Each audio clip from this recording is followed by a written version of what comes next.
Mary, it gets all the headlines in the story. Wherever we go, we're going to hear about Gabriel coming and speaking to her, and her agreeing to be impregnated without knowing a man.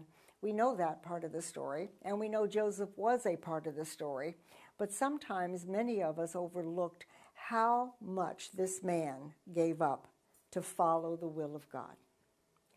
He was radically obedient, radically submitted to the will of God.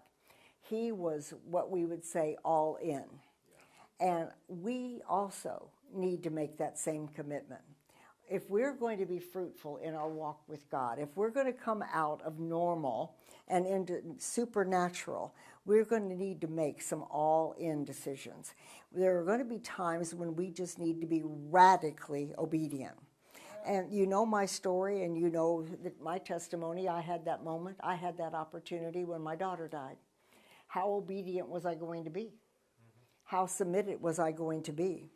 And I can tell you that even face to face, standing with the Lord in my kitchen when this event happened, I still had a choice. You would think that he would come and it would be so overpowering and so overwhelming. You would immediately say, yes, yes, yes, whatever you want, yes. But I didn't do that. I didn't do that because we constantly, I did and you will, and all of us will, when we're confronted with these moments where God wants us to step out and stretch out, where our humanity is going to rise up and bark. And I did that. I say in sharing the testimony of Michelle's death and that moment in the kitchen when the Lord asked me to forgive Ray for what he had done, I would have loved to have said that I just jumped up right away and said, oh yes, because I'm this mighty woman of God and I've been preaching the gospel. And I was preaching when this happened. When she died, I was ministering in Port St. Lucie, Florida.